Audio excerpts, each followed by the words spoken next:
Makanya setiap kalau acara apa saja tentang kami keluarga Batak, tidak pernah untuk menyelempangkan masing-masing, disatukan seperti ini.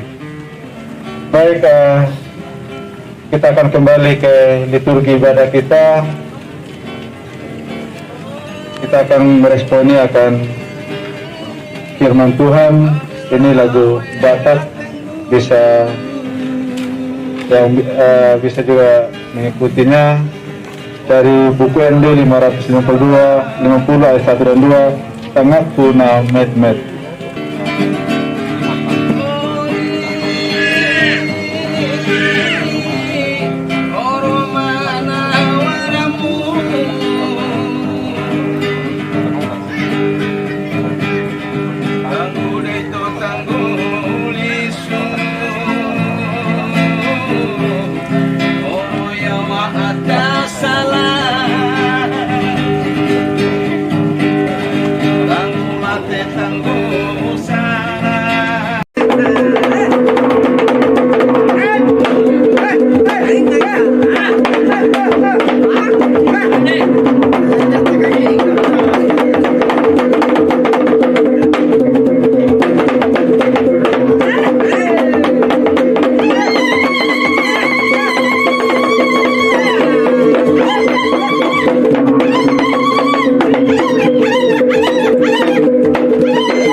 Hadir bersama hari ini dalam rangka kita bersyukur bersama-sama atas kesembuhan istri saya, Mas Darlena Sinurat, dari sakit yang ia alami. Dia jatuh pingsan dari kamar mandi sampai ke ruang usaha jualan.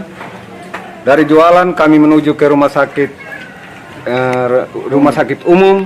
Disitulah diponis tim medis bahwa istri saya dinyatakan sakit yang begitu besar.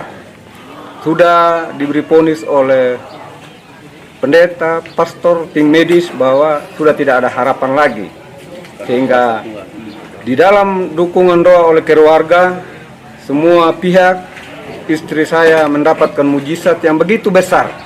Maka kehadiran kami pada saat hari ini bukan karena apa-apa.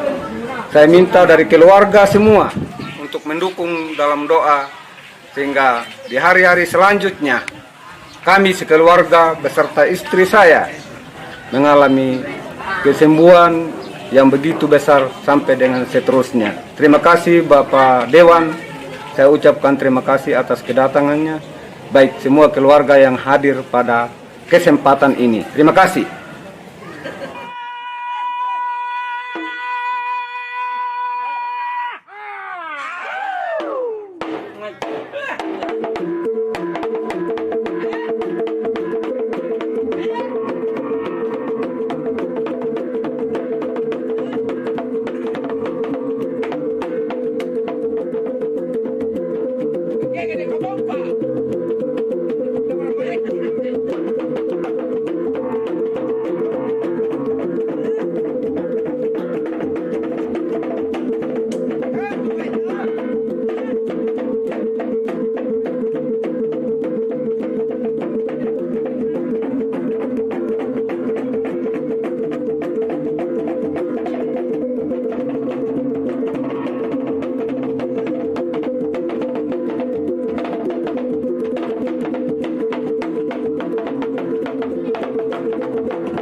Ya, jadi ini ada ulos, istilahnya ulos ini sebagai angka jiwa, istilahnya kalau bahasa Bataknya firma todi bahu-bahu persolman firma poki bahu-bahu persolman firma todi jadi pengumuman katanya kan tuh mungkin Pak Pendeta bisa langsung ulos kan ya, jangan dilihat dari kayak harga kainnya tapi cara pengirimannya dari Medan ini wah mahal ini ya. Oke, terima kasih Pak Pendeta, saya serahkan sama sekretaris.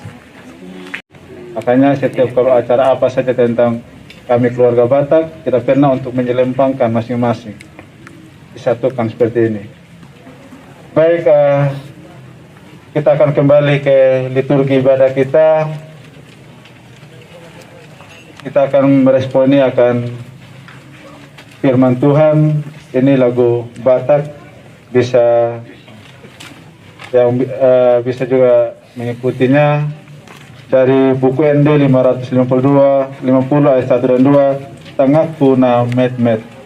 Tangakku na met-met lehon ma sude bata dai nangi nalo jai sayur rupa unamaika maglojonga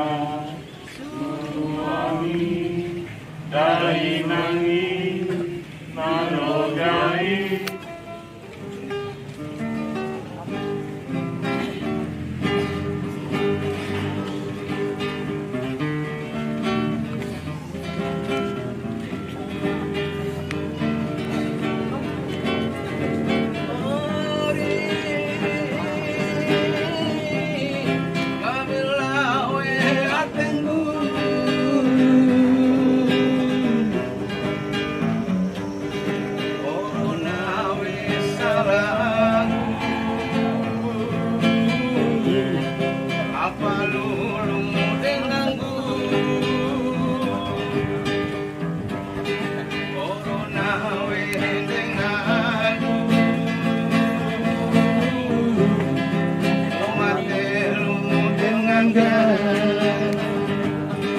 Ini lagu rohani Bapak Ibu.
Nah, hari ini kan dalam ibadah syukur setelah melewati keadaan yang tidak menyenangkan, mungkin ada tangis, ada teriakan kepada Tuhan. Tuhan tolong, pasti begitu ya. Keluarga juga pasti berharap kepada Tuhan. Di situ yang paling penting, kita pasti bersyukur karena keadaan kesehatan yang Tuhan berikan. Tetapi lebih itu yang harus kita terima adalah apa yang Tuhan mau dalam hidupku lebih lagi. Kita harus mengerti rencana Tuhan dalam setiap peristiwa. Sehingga kita tidak perlu mempertanyakan kenapa ini, kenapa ini, kenapa ini. Tetapi kalau ada sesuatu yang terjadi yang kita perlu renungkan, refleksikan, apa yang Tuhan mau untuk saya lebih lagi mengasihinya. Sehingga tidak ada satupun yang kebetulan terjadi tanpa Allah tidak campur tangan. Hanya kita tidak mampu melihat. Bahkan banyak hal yang terjadi itu karena dia campur tangan, meski kita menerimanya tidak menyenangkan. Ya, masalah itu kan tidak menyenangkan. Tetapi kadang masalah itu adalah cara untuk kita diingatkan kembali kepada jalan yang benar, kembali kepada panggilan Allah. Kira-kira itu salah satunya. Nah, firman Tuhan bagi kita siang hari ini, bersyukurlah kepada Allah sebab Ia baik. Alasan bersyukur bukan karena sekedar sembuh, bukan karena masalah dapat jalan keluar, bukan karena susah lalu dapat berkat dan sebagainya. Itu nomor 2, 3 dan seterusnya. Tapi nomor 1, kalau kita mau bersyukur, kenapa? Karena Tuhan itu baik. Karena Dia baik. Tidak ada alasan. Alasannya apa? Iya, Dia baik, cukup Dia baik. Kebaikannya nyata bagiku. Kebaikannya itu terus memelihara hidupku. Meski aku rasa menjalani hidup ini dengan air mata. Kenapa? Karena air mata itu adalah respon dari satu keadaan di mana memang tubuh kita berdosa. Kita punya keinginan mau ini, mau itu, mau ini, mau itu, dan sering keinginan kita tidak sesuai dengan kebenaran. Dan di situ kita menangis. Kadang firman Tuhan berkata contohnya gini, mengampuni, mengasihi musuh, tetapi kita tidak mau karena kita merasa itu terlalu menyakitkan bagiku. Itu tidak untukku. Nah, firman Tuhan berkata kamu harus mampu mengampuni. Nah, itu kan membuat kita terluka. Mengampuni terluka tidak? Melukai kita. Melukai kita. Tetapi kita bisa melakukannya.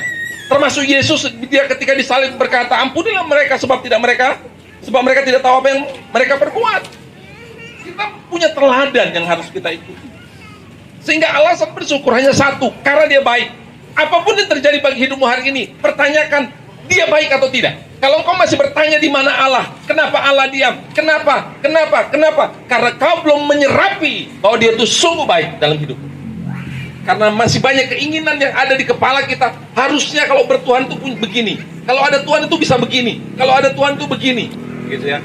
Ada ekspektasi namanya, ada harapan yang tidak terpenuhi. Padahal semua yang Allah kerjakan adalah yang terbaik. Meski itu yang bukan kau inginkan. Terkadang Allah tidak menjawab apa yang Anda inginkan. Tetapi Dia selalu memberikan apa yang Anda butuhkan. Kasih, perhatian, kedamaian. Kadang kita orang memilih misalnya ya, harta lebih penting sehingga membuang kedamaian. Dia tidak peduli keluarganya, dia tidak ada di rumah, dia tidak mau tahu urusan di rumah karena mencari uang. Karena baginya apa? Uang lebih penting. Tetapi kadang Allah menarik. Pandemi terjadi, tidak bisa kerja di luar, ada di rumah. Bapak Ibu tahu, di rumah itu selama pandemi orang nggak senang. Ada yang senang karena bisa kumpul dengan keluarga. Tetapi yang biasa kerja keluar, kemudian harus tinggal berhadapan sepanjang hari dengan istri dan anak-anak, stres. Kenapa? Karena biasanya dia di luar. Sekarang ketemu terus gitu. Kadang Allah menyediakan keadaan itu untuk apa? Untuk kita kemudian tahu, oh, saya perlu perhatian. Saya perlu memberi perhatian juga. Saya perlu perhatian. Saya perlu memberi perhatian untuk keluarga. Itu dalam rancangan Allah. Tapi kadang banyak ya saya ketemu gitu ya. Bahkan sharing. Merasa aduh stres, pusing karena keadaan ini. Karena harus tinggal di rumah. Karena harus ketemu istri, anak yang ribut, kita nggak bisa kerja dari rumah dan sebagainya. Oh Tuhan, kapan semua ini berakhir gitu ya. Orang suka bertanya, kapan ini semua berakhir? Saya mengharapkan corona cepat berlalu. Tetapi kalau Anda mengharapkan corona cepat berlalu hanya supaya bisa kembali keluar gitu ya. Misalnya dari contoh yang saya sebut tadi, bisa cepat-cepat tidak meninggalkan rumah, tidak ada di rumah lagi. Berarti itu kegagalan. Apa yang Allah harapkan nggak terjadi. Padahal Allah mengharapkan supaya tinggal di rumah semua bisa, setiap keluarga bisa mengasihi satu dengan lainnya. Tapi kalau oh Tuhan tolong cepat corona itu keluar, biar apa? Biar saya bisa keluar rumah. Itu sama saja. Kalau kita di sini kan nggak terlalu terasa. Tapi kalau PPKM level 4 waktu di Jawa dan Bali itu memang harus di rumah. Malam itu bahkan lampu harus dimatikan itu. Saya tanya teman-teman yang di sana. Memang lebih ketat gitu. Kalau kita ya masih bisa keluyuran, kita kurang rasa. Tapi kalau memang harus terpenjara dalam rumah, itu kan pasti merasa. Nah Allah merancang semuanya. Pertanyaannya ketika kau menghadapi keadaan apa itu, semua itu, dan lalu kau berkata Tuhan baik, puji Tuhan. Tetapi lebih dari itu, kau harus mengetahui bahwa Dia sungguh sangat baik dalam segalanya. Nama saya Pak Anton Saragi. Saya Ketua Paguyuban Orang Batak yang ada di 3 kabupaten, Sumba Tengah, Sumba Barat, dan Sumba Barat Daya. Secara khusus di Bapak GB di tempat ini. Bapak Ibu, saudara-saudara sekalian, seperti yang disampaikan sekretaris saya, kami mungkin ya nanti bisa didengar oleh kesaksian oleh Pak Pendeta Alex Sinaga. Saya menjadi saksi juga dengan apa yang dialami saudara kita Mama Gebi. Jujur Bapak Ibu, Bapak Mama, saudara-saudara yang ada di WCW di sini, saya jujur, saya sudah down. Orang bisa mengatakan 2 sehat 8 jalan. Ya, tapi kembali Tuhan itu baik dan sangat baik. Jadi Bapak Ibu, kami orang Batak ada namanya mengulosi, memberikan ulos, memberikan kain. Akan tetapi yang memberikan ini saya nggak berani memberikan. Saya hanya bisa menemani. Yang memberikan dia punya saudara dari Mama Gebi, yaitu Pak Pendeta tadi, Pak Pendeta Sidalahi. Jadi saya mohon kesediaan Pak Pendeta bisa siapkan ulosnya, bisa tetap posisi di situ. Marga silahi sabungan lah Pak Pendeta. Ini satu kebisu mereka, satu kebisu dengan Mama Gebi. Kepada Pak Pendeta sama itu bisa berikan ulos, bisa mungkin posisinya agak ke depan, itu enggak kursinya aja agak ke depan, kursinya aja agak maju di situ apa.